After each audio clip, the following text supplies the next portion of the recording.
Thank you so much for joining me, Holly. I think you just have such a cool and amazing story and something not a lot of people have been through and survived. So it's just an awesome story of resilience and overpowering and coming out with a different mindset. So I'm really excited to get into everything. Thanks for having me, Brandi. Yeah, absolutely. So I think we're going to start is really just talking about what your life looked like pre-COVID, before being diagnosed. What was life before that? Oh, busy. Way Yeah. busier than now. I almost, it's just different busy. We raised 8 kids. So when my husband and I got Wow. married 24 years ago, we put each of us had 2 girls, 2 boys. So 8 kids in the same household between 6.5 and 19 years old. And Gosh. that whole time he had his own company. I had mine. Plus we had a couple others too at a fundraising company. And so we just always had two or three, companies going at once. And I was president or chair of about, Rotary International, Chamber of Yeah. Commerce, Women in Business. It just like we always were on the go. Lived about 25 miles out of town, which was a little challenging with teenagers. Yeah. So I didn't sit still much. Like I felt Mhm. like, I feel like now I almost say busy's the new stupid. Like we Yeah. don't need to keep ourselves that busy. And I think Yeah. I thrived on it. And so that's how it was Yeah. before. Yeah. I've been that way too, so I understand. Yeah. And so then I want to talk about what led up to you getting COVID. Like, what was that experience like? Like, let's start there. Yeah. Well, I was super healthy, and so I didn't think I was above getting it or anything like that. I just never thought I would. I just Mm-hmm. never got sick. I mean, when I went in the hospital, they didn't have any records on me at all. Like it was no Oh, wow. baseline. Within the first 30 days, my app said I had 422 records. So it was nuts. They threw everything at me. But prior to that, I went to a conference is where I got it. I got the Delta version, which I think still is far the worst one out there Mm-hmm. yet, variants. And I was not vaccinated. A lot of people asked that question. I wasn't against it at the time. My intuition told me every time I had an appointment, because back then we had to have appointments to go get it, my gut just said don't. So I didn't. My Yeah. husband, around the same time, had a nightmare dream that he got it and died. And so he's like, yeah, I'm not doing that. Yeah. So, we went into just really holistic, came back from the conference, was really sick at home. I knew I had it about the second day that I came home. I tested. And then I stayed hunkered down in there for a week because I wasn't afraid of hospitals, but there was a lot of chatter going on about what was happening in those hospitals. Yeah. So Yeah. when I woke up intuitively after a week and just said to my husband, I'm in trouble. We've got to get to the hospital now. And I feel like I have an elephant sitting on my chest. I don't know how he got us there because I also gave it to him. He was about 2 days behind me. He was on oxygen, had blood clots, but never got hospitalized. He probably would have done better had he, I have not been in the hospital though, because that didn't help his healing. Yeah, I He bet. couldn't even come see me for 3.5 weeks Oh, after wow. That I is a got in long there, which time. was so I went in the hospital. He parked, dropped me off at the ER.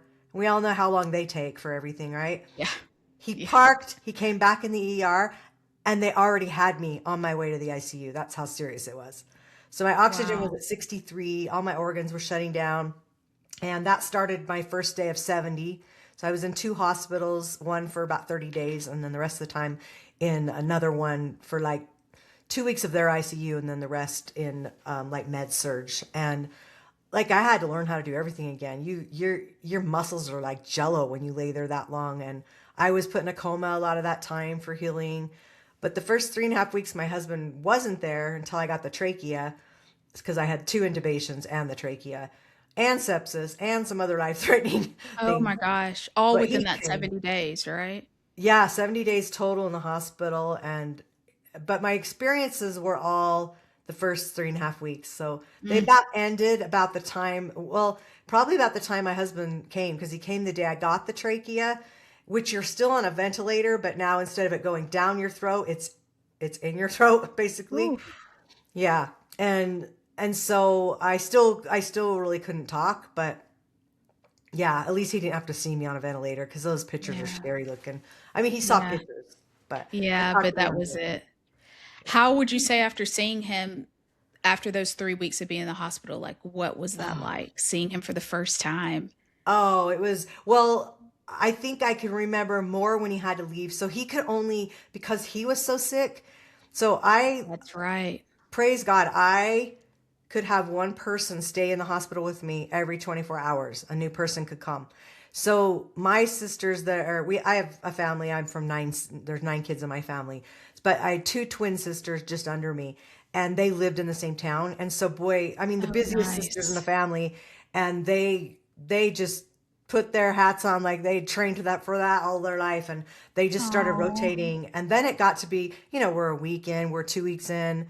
So then they called in one of my kids. One of my daughters came a few times, and so a couple times they were really picky about who came because yeah, things were such touch and go every day that they didn't want me dying on somebody else. yeah, They had yeah, been there. They were like, she's gonna die. It's gonna be when I'm here. And so yeah. they just really, and so Scott came for like 2 hours the first day, and I just remember my sister saying, how sad I was after he left. And Oh, I mean, it's emotional to even think about because it's yeah, like the love of your life, and you can't, he finally comes, and you're so sick, and you just like yeah.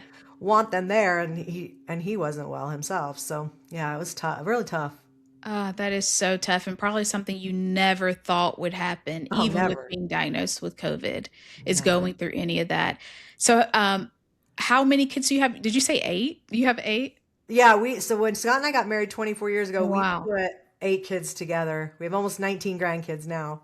Oh, Big wow, that's family. so awesome. How did your kids deal with that, hearing what's going on, not able to see you every day? Like, how did they deal with that? Yeah, I have pictures of like Zooms where they Mhm. were all on Zooms trying to, I think everyone was just trying to come to grips like what's our next Yeah, plan of attack, because no one knew. I mean, gosh, 70 days is a long time. it's a long And time. I missed Halloween and Thanksgiving. Well, no, I didn't miss Thanksgiving. But anyway, I just, fall's my favorite season, so it was just like so many weeks would go by, and my sisters were updating. I had friends all over the world, and so they were hanging on to social media because Yeah, everyone's just thinking the next post is that's it. yeah, And they would update. My sister would say, "Yeah, a week would go by and nothing had changed. Like I didn't know." They always did uplifting things. They're like, "We want to be real because we nothing's changed." So they think of something, or they took pictures of my toes and talked yeah. about different things. And I mean, they were saints. I'm telling you that if everyone only would have had my sisters like I Yeah, did, I don't think a lot of people would have died. A lot of people died alone, and half were dying in there when I was in there, and 2 floors of people with this Delta version, and there's some sad times. I mean, we all suffered. I'm not the only yeah, one. We all suffered. We all know yeah, someone probably that died, or yeah, it's true. so. What would you say within the 70 days in that hospital? You're probably laying there most of the time, so you're sitting there with most of your thoughts. Of course, you're watching TV and able to see and do other I didn't. things, but you I, I didn't? I Did you until I sit with got your sick. thoughts a lot? The only time I remember what happened on the TV, oh my gosh, and it drove me freaking nuts because the same commercials kept coming on because they were dumb channels, and Mhm. so I mean this the same ones over and over, and they just played over and Yeah. over. And so I finally like it was a big deal when I was always worried about where my phone was. I mean, I'm a real estate agent. I Yeah, like yeah. we live by our phones. I always wanted to know where the phone was. When I could finally like hold it, that was a miracle because that's how weak I was. And then Oh, when I gosh. could barely move I had an iPad, the big one that goes on a stand, Yeah. and I'd watch movies on that because at least then it was Netflix, so I didn't get interrupted. Yeah. But so that's where I watched a lot of shows because I wasn't sleeping very well. Mhm. Even in the hospital. So they had me in a coma probably about, I'm guessing about 30 of those days off and on to make you heal. And so I was grateful because, okay, picture this. You're like, I'd lose all 5 senses. So you are on a ventilator. They tie your hands to a bed because they don't want you pulling it out. And I had no desire to Yeah. do that, by the way. Um, and I mean, breath was everything to me. I was not going to pull something out that was Mhm. giving it to me. But Mhm. people just wake up and they're crazy and they do stuff. So I had no touch, and then taste and smell were gone because of COVID. I'm naturally legally blind, way past that. So without contacts or glasses, I couldn't see who anyone was unless they were about 8 inches in front of me. And then they wore, a yellow hat and a yellow mask and a yellow gown. Yeah. So, and then glasses. Most everybody wore, even if they didn't wear glasses, they wore shields probably because of the eyes with COVID. And then the hearing, like 90% of the ventilator, they never could figure out why, but it took like 90% of my hearing away. And so everybody sounded like the Charlie Brown school teacher. Wah, Oh wah, my wah. gosh. So like for them to put me in a coma was a blessing because Yeah. I laid there when you were asking about that. I can remember thinking, I never thought I was never afraid of death ever. Definitely I'm not Mhm. now. That But was I one of my remember, questions. Yeah. yeah, I remember laying there thinking, oh, okay, I never thought I'd live to be very old. Is this is how I go out? And then you're thinking, gosh, was I enough? Am I enough? Did I Mm. serve enough? Wow. What kind of a legacy am I leaving? Is this like am I Mhm. proud of what I've done? And like you're thinking all these things like for me, that's I had a lot of Yeah. headspace there. Yeah. Yeah. No, that makes total sense though of have I done what I was supposed to do here on earth before actually leaving? I didn't my prayers changed while I was in there. It was at first it was Really? like, you know, after about the 3.5 week mark, because that's when I can definitively tell you I had a spiritual transformative experience, and I can tell you Mhm. that was the moment when I knew I live, and that's probably right after that's probably when I got my trachea, because I was changing. I was like, look, it was kind of like this reasoning with God. God's my higher power, whatever that is for anyone else, I respect, Yeah. but I was kind of like, look, if you're not going to get me better, then get me out of here because I'm done. Yeah. This sucks. Yeah. Yeah, do one or the other. Yeah. Yeah, I was kind of at that point. It's like I'm done. I'm done fighting this. So it's that surrender, which is actually part of my Mm. shift framework in my book that I just launched. Yes, yes, I wanna talk about that as well. So Yeah. surrendering, tell us what that looked like for you, for somebody out there that may need that, that's trying to understand what is surrender. Well, How was it's that for you? interesting. So shift is my acronym. Surrender is the first one. Transformation's the last. And it's interesting that those are literally the bookends of the board, right? Yeah. Because we have to have surrender before we can have the transformation. And Mm. for me, surrender is just not just giving it up to a higher power, giving up to anything Yeah. that's helpful. Like think about nobody does it alone, okay? I don't care what anyone says. I bet if you asked any successful person that's had any amount of success in their life, and I'm not just talking about money, it could be Yeah. whatever. Yeah. Prosperity can be lots of things, and they didn't do it alone. Everybody Mm. had some kind of help from somebody or a teammate or a cheerleader or a Yeah. spouse or significant other. Like everybody's had some kind of mentorship if they really think about it. If they didn't and they did that, then you had a higher power because that's still Yeah. something, It's right? true. And so Yeah. I think it's just like getting to that point where before I think you can move on, move forward, move up, it is that surrender. It's just like, okay, I've done Mhm. everything I possibly can. I'm just Mhm. I'm just now this is where it's at. What's Yeah. next, Wow. So S is surrender, what's that H, I, and F Okay, of so hope shift? hope's the next one. And Mhm. hope, I don't think I've ever complete even at my very bottom that I had a couple years after all this happened, I wouldn't say I ever completely utterly lost hope. I always knew this is a phase. This is it's got to get better because it can't get Yeah. worse. Like I always felt like in my gut I had that hope. And so it breaks my heart when people like literally feel like they have none because there's always something to be hopeful for if you Yeah. really dig deep. It's true. And then after that is intuition. And Mm. intuition, we all have that gut feeling, and it's just that knowing. I had it before, I have it a lot more now. It's not a psychic thing, guys. It's just like, it's just listening to that inner voice Yeah. and following it. Yeah. And we all make decisions and we're like, oh, I knew I shouldn't have done that, or my gut said I shouldn't do that.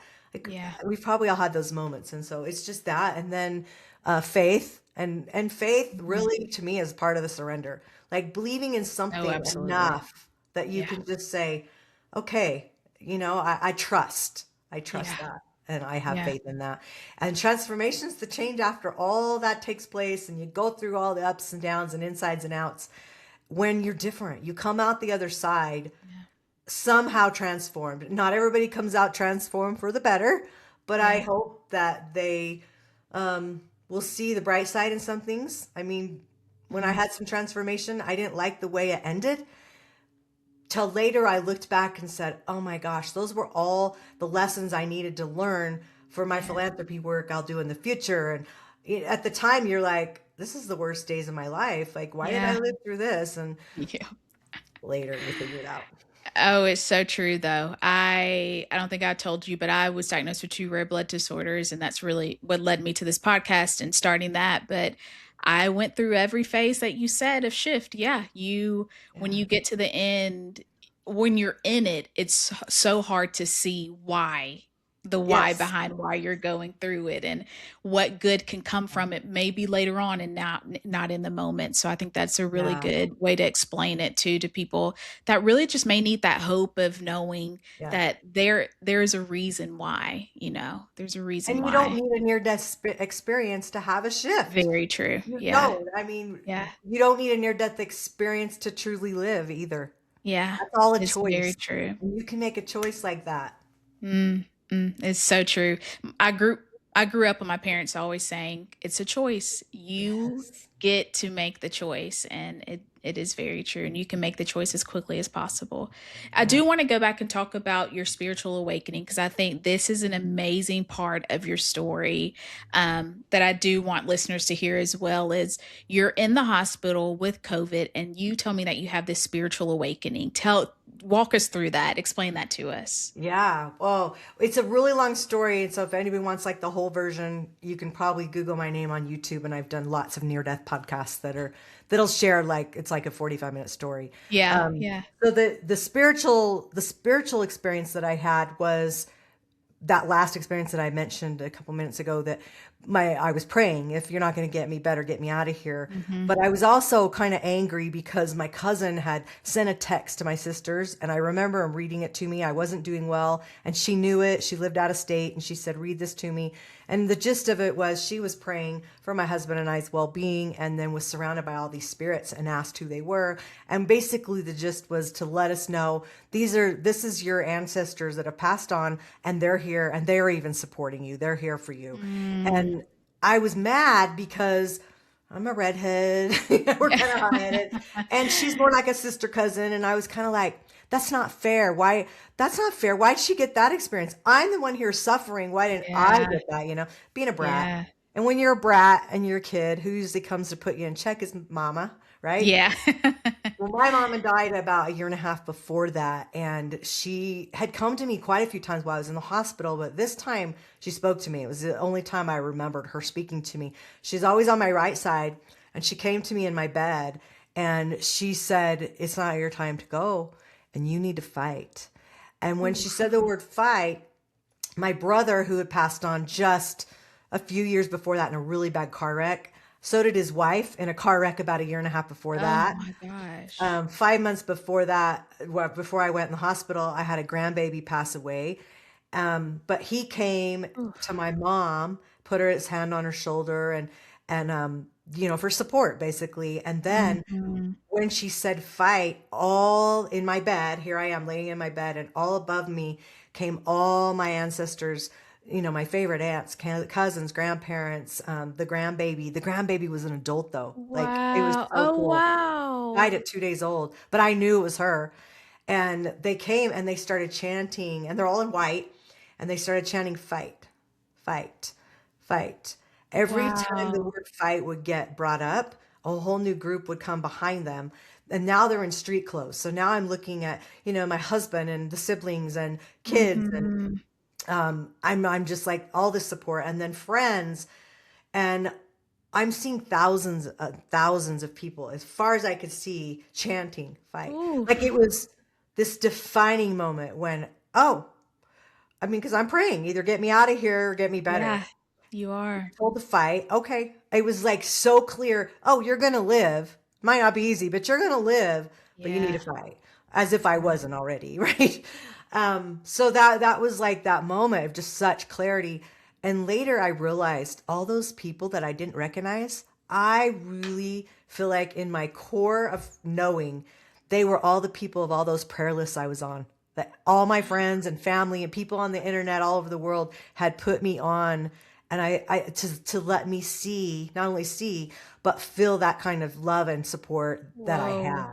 To have thousands and thousands, I mean, it was just like, wow, who am I? I mean Oh that. my gosh, I'm tearing up. I mean, just to see the people, like you said, it's so hard when you're going through something to see the people that are supporting you and to see it first off. I mean, how did that make you feel? Did that make you want to fight? Yes, because Yeah. I wasn't afraid to die. I definitely am not now. Yeah, it's just to realize little old me has that much support. Who am I not to Mhm. fight? Right? It Yeah. kind of gave you that, oh, Yeah. okay, I got this. I got this from Wow. here and there. So, and of course your mama told you what to do. So, Yeah. Yeah. So you have to do it now. yeah, Oh, that's so beautiful though. and the near death, that story is quite long, but I will just give you. So if you're interested, go find it on one of the near Yeah, I'll death put the stories. link to in the show notes so they can Okay, find because it. there's quite a few of them on there. But yeah, that one was interesting because where I was in this, what I explain a stadium of light and all these amazing people, but now hundreds and thousands of people are in this stadium, like a Mhm. football stadium, but it was way bigger. Wow. And there was an angelic concert going on. There was telepathy with people, communicating like so fast. Like if I had a thought, it was answered before I even finished the thought. I mean, it was Ooh. like, and I looked and I saw these, hundreds and thousands of people, but I looked and I could see feet. So it was like they were just everywhere, but nobody was on the ground. Nobody was in the state in Oh, bleachers, wow. nothing. Everybody was like floating.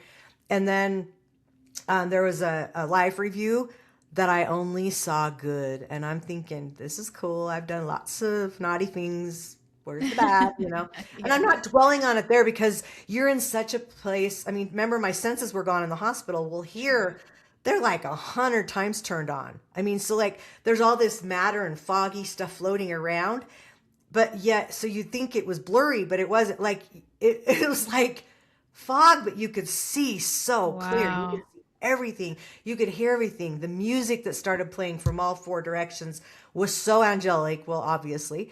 And I remember I had never heard the songs, but I knew the words to every song. So it was like that telepathy knowing was coming so fast that I got it. I could sing with them because I was getting it as I was doing it, right? So That it's is that so it's wild. like that knowing. Now it's the gift of all knowing. Mm. And so that Mm. was amazing. Two things I was told real quick was I was told to start a nonprofit called Adventure Bucket Wish. I was given no mission. More is explained in a lot of that too. I was also told not to partner. The day I found out I had COVID, I pitched to a company that I had a new business called Retreat R&R, and I pitched them. They had a billionaire backer. I wanted to partner with them. I was told not to Yeah. partner with them. That wasn't the highest and best thing. That I needed to do it on my own, and that was it. And then I didn't get a choice to stay or go. And by the way, people listening, if you've lost somebody and you're wondering if they're in a good place, trust me, they are. Number Oh. one, I would not have came back if they would have given me a choice. I don't know why I would have. I mean, yes, I've got kids Yeah. and family, but I'm Yeah. telling you what, I could help them way better from the other side. They're Yeah. adults; they don't listen to me anyway, right? So I didn't Yeah. get a choice. People that got a choice, we don't talk to them again because they don't come back.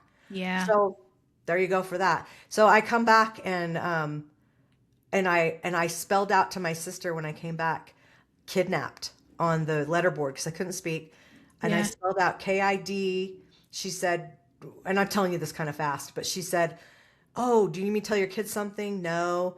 NAP. And she's like, "Kidnap? Like, I ran an errand because they said you were doing better. Like, what is happening? What happened while I was gone?" And Yeah, she's like, so "Where for were two you?" years, it took me 2 years to figure out why I felt kidnapped. There were still spirits in my room. Right when she figured out I said that, the nurse and the doctor came in the door to extubate me because I was doing better and took the ventilator out for the first time. So that's how come I know exactly when that happened, was between the first and the second ventilation, and said, I was just like, I knew I was the only one that could see the spirits. She was opening the doors and the bathroom and showing me nobody's in there, right? I Yeah. wasn't afraid. I don't know why I kept saying kidnapped. I found that out later. Um, but after after about 3 months, I got the nonprofit incorporated and I got Retreat R&R incorporated. Started those. I don't even know how. I was so sick. I had long COVID. I was on oxygen. I had like 9 doctors and I didn't have any before that. I was on 12 prescriptions when I walked out of the hospital. Gosh. I was a mess. I had to learn to I mean breathe first of all, to talk, to Everything. walk, to sit up, to Wow. swallow, to eat. I mean, you name it. I had to learn everything again. And so there was a lot of rehabilitation. They wanted to send me to a third hospital after 70 days, and I like gave them my plan. Yeah. Yeah. I said, I'm good. I got this, and this that'll happen. You can send me all the therapy you want. I had like 3 different kinds of therapy come into my, I went and stayed at my son's house for a couple weeks and then my sister's house a couple weeks. I couldn't even get in.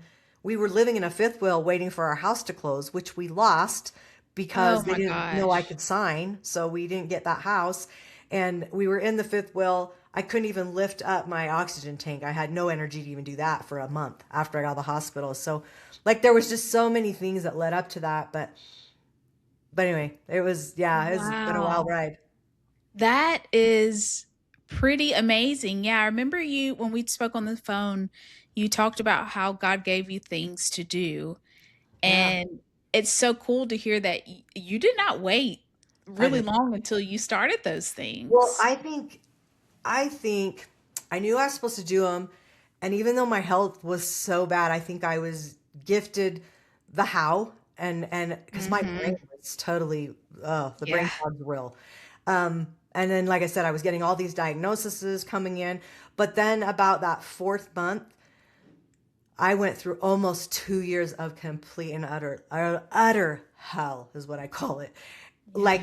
Like every bad day you've ever had, take it and times it by 100. That's how heavy and in darkness I felt every day. And I'm thinking, how do you come from the stadium of light to Mhm. that? And I Yeah. prayed every day I would have died. I was like, why would you Yeah. save me to put me through this? Like what?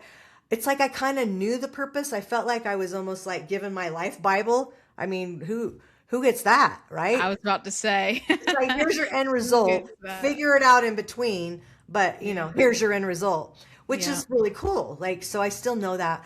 I know I had to go through a lot of those things. We had to deal with some horrible things with DCFS and some grandkids in custody and lost a couple of grandkids to not death, but an adoption to a family member that should have never Ugh. happened. It was hard, like every hard you've ever been through.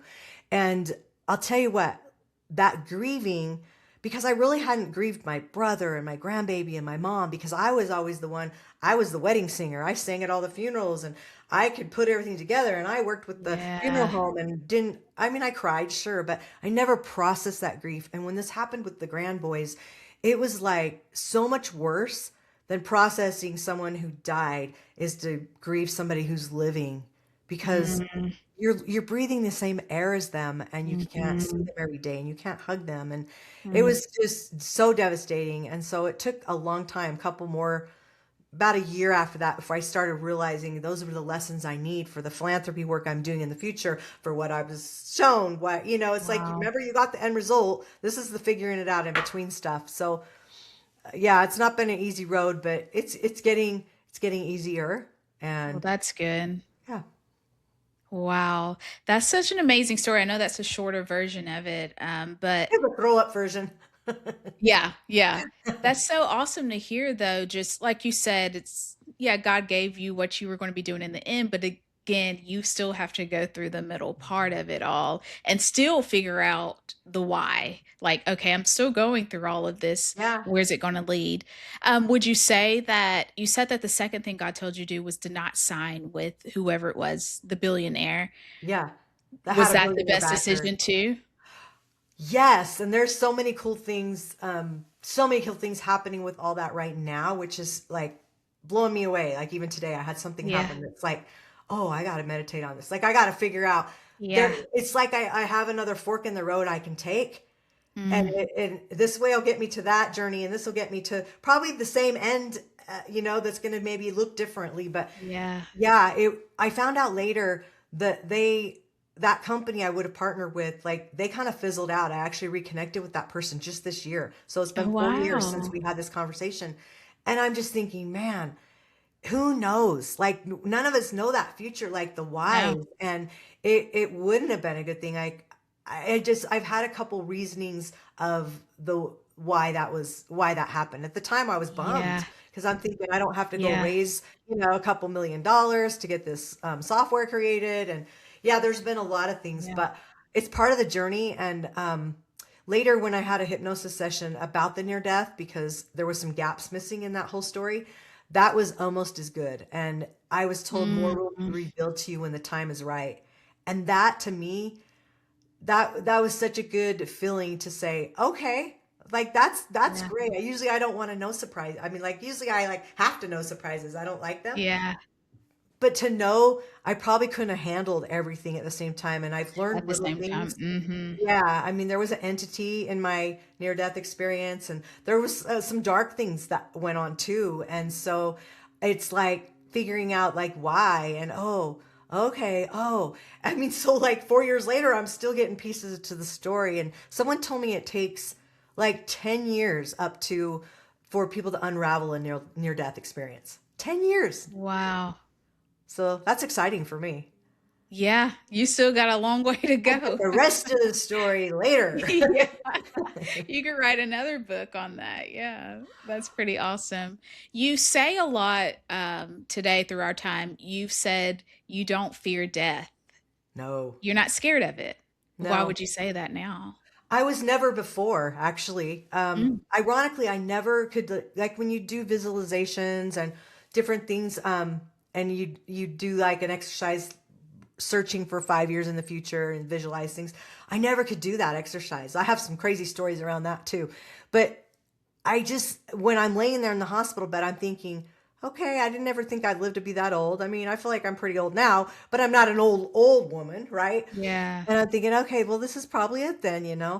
My mom, I remember always saying she died of Parkinson's. And so that's a horrible disease. And yeah, she was never afraid of death either. I just remember having some conversations with her. I mean, I feel like when you have some kind of a belief in some kind of hereafter, it's more comforting. yeah, I know after now what I saw, and it's like, no way, am I? And in my hypnosis session, by the way, I went back to the life review and I asked, "Where's the bad?" And I didn't mm, see God, but I heard God, and He said, "I'm showing you the good because that's what matters." mm, And I thought, of course you are. You're a God of love. And then he yeah, gave me a message, and this was in the hypnosis session, that if I would have had this message from the actual near death and remembered it, I would have changed those 2 years of all those things I went through and all those lessons, which I do not want to repeat, by the way. And he said, love them where they're at. And I thought, that would have taken the energy, the judgment, every yeah, ick away from those 2 years that I needed yeah, to experience for what I'm building and the philanthropy work I need to do because I saw what I saw and went through what I yeah, did. And I thought, wow, if we could all just have that in our hearts, love them where they're at. It's yeah. not our place to decide who It's they not. are, what they do, and judge them. And no, just love them where they are. You can't Gosh, change it. you also sound very obedient to what God's telling you to do, and not everybody really is. Like you said, the 2 things he told you to do, you did. You did those 2 Yeah. things. I You think could I have s felt so blessed that I lived through what I did because all I was yeah, hearing was how special I am and you're a miracle and you're a yeah, warrior. I mean, my comments on my Facebook, I mean, I would cry reading those. It's funny because they'll still come up on my memories, and it's like there was between 2 and 400 comments per post that my sisters would give updates, and they weren't just like hang in there, thumbs up, prayer hands. yeah, I mean, they were like paragraphs because you know why? Everybody was suffering. Everybody yeah, was going through pain from COVID. And it was sure. just people are good. I think we end up feeling like there's so much evil in the world, and there is. But what do we want to focus on? If you focus Mm, on the evil, you're going to get more evil. If you focus on the good, you're going to yep, get more good. And I think it was like, who am I to dare not be obedient when I just got my life saved? yep, There's yeah, no rhyme or reason why I should have lived. yeah. None. Wow. I mean, I love that just because it is so hard for some people to be obedient to what God's told them, Yeah. and to have that faith and that hope that it's all going to work out for good, which it truly is. That's what God promises us. You also talk about praying a lot, and I really want to touch on that. And has your prayers changed? Like, do you pray different now than when you were in the hospital? Or how's your prayer life? Honestly, I feel like it could be way better. It could be way longer Yeah, and way more same. often. Same. Just being full disclosure. Yeah. And yet I feel like with me, when I would get answers from God over the years, I got them quick because it's just how I had to move, you know? So during Mhm. divorce times and things, like after I had, it's part of that surrender. It was like after Mm, I had done everything that I knew to do and that I could think of to do, then it was like, okay, yeah. I'm here I am, you know, I need an answer. I mean, one time I'll Mm. tell you a quick story real quick, how it happens fast for me. I, my ex-husband, we were having issues and I was living like 3 hours away from him, but I had a kids clothing store and he lived in Las Vegas. I lived in Southern Utah, about 2 hours difference. He came and met me on a Sunday up at the store so we could discuss things. And we'd already been separated for probably a year by this time. Yeah. And I remember there was a disagreement about something. I mean, I never was a big fighter or screamer or anything like that. It was just like there was a discussion. And he went out and sat in his truck and I just remember that surrender feeling. I remember praying, okay, if this is it, if the divorce needs to happen and this is the way it needs to be, just let him start his truck and leave right now. Like, Yeah. leave 2 hours Yeah. away. Next thing I know, I hear his truck start and he left. Never called, nothing. I mean, of course, we talked later, but Wow.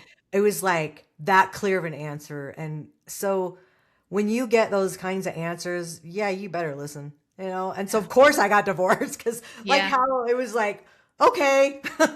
Yeah. Wow. Where would you say you are now health-wise with everything? Oh, I love to brag about this because I've had a lot of setbacks every day. My motto is better's better. What am I going to do today to get more better than I was? More better. I don't know if Mhm. that's proper English, but more better for me than I was Yeah. yesterday. So I was 70% for a long time, which 70% of 100 is not good. Okay. And I went from being on a lung transplant list from a lung disease to getting told a few months ago that I didn't even have to do the CT scan or pulmonary function test Oh, next year if I didn't want wow. to. Like from a lung disease that usually 2 to 4 years is your lifespan. So like there's another. I mean, my whole in my book I have a whole section dedicated. The whole chapter is dedicated to all the miracles, just about all the miracles. I could just tell you lots of those. So now I'd say I'm about 95.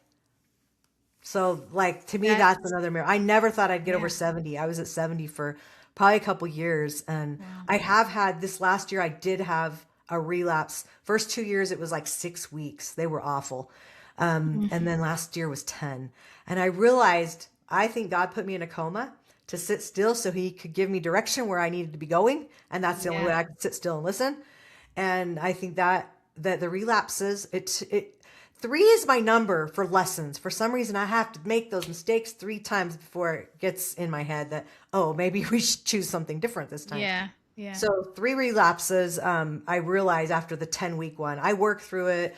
I traveled through it, but you just feel like crap every day. Pain, seven Mhm. to 10 every day, all day long. I just was like, okay, I just realized that relapse was probably because I'm off course. Something I'm doing is not what I'm supposed to be doing. Mm. So I'm hoping for no relapses this year. I have a different protocol in case I start slipping into that. I know what happens the first week, then I know what happens the second week. It's like, oh, I'm gonna Yeah, just you feel get it right now. on that. Now you know. Yeah, Yeah. yeah. Would you I know in the beginning when I asked you what life was like pre-COVID, and you talked about being a lot busier and running around more and having so much going on, which I feel like you still do have a lot going on. But do you now understand or have pulled back a little? Like, how does that look as far as being as busy?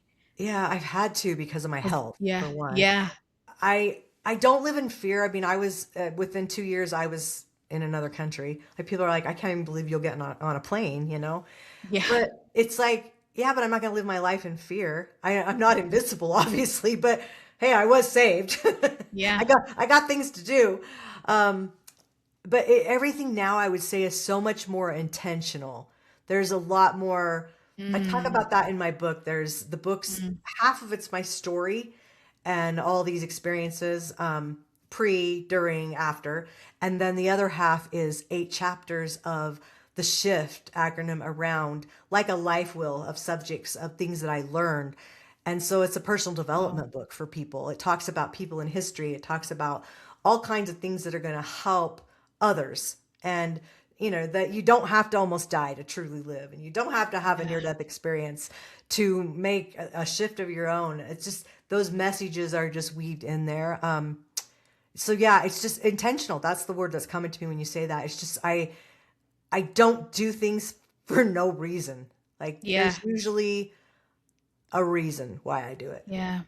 No, I feel like anything you go through like that really kind of slows you down and makes you Yeah. look more at your life and what Yes.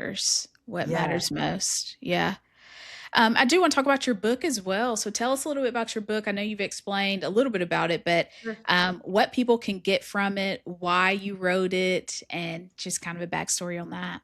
Yeah, and there's a lot of thought provoking questions around different subjects, love, money, career, profession. Those are all different chapters in those Oh, eight. awesome. So I'll tell you a little story about it. When I was doing it, I knew it needed to have some personal development there because that's who I am.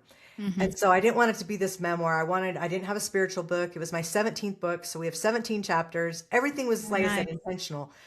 Near Death Shift changed the title. Like just when I was writing I had a working title for 2 years and I changed the title. Shift wasn't even part of that. It wasn't an acronym that I was even using until I started writing it. That came out. So like all these spiritual things kept happening while I was writing the Yeah. book, including getting the idea of the new company that I just launched recently. So it's like all these things were happening. I was like in this such great space. My story is my story, which is the first part. But the second part, that's all the personal development. I would get those edits back from my editor, who was the perfect editor, by the way. I've known her since I was in junior high, and she Oh, loves near that's death stories. cool. So she was like the perfect one to help me tell it, right? And I'd get the edits back, and I would read those, and I didn't even remember writing some of that information. Like it was Wow. that powerful. Like I knew that was not my hand writing Hmm. that. And yeah, so I feel like, okay, people have a lot more to learn from a higher power. It's in that book because Yeah. I can learn a lot from it. Yeah. And I lived Wow. it. Tell us the name of the book and where people can find it if they want Yeah, to it's check it called out too. Near Death Shift and neardeathshift.com. If you go there, that'll either take you, you can choose, you can get the ebook on Amazon, you can get the book on Amazon. But if you want a signed copy from me, then Awesome. you can get it like that too. So there's three options, and it'll tell a little bit more about it on there. And yeah, getting some great feedback. So it's been a blessing to be able to have, people that it's helping. And when people are reading the Mhm. book overnight, I had a couple people Yeah. that read it in 2 days. I'm like, that's a 7 hour book. They're like, I know.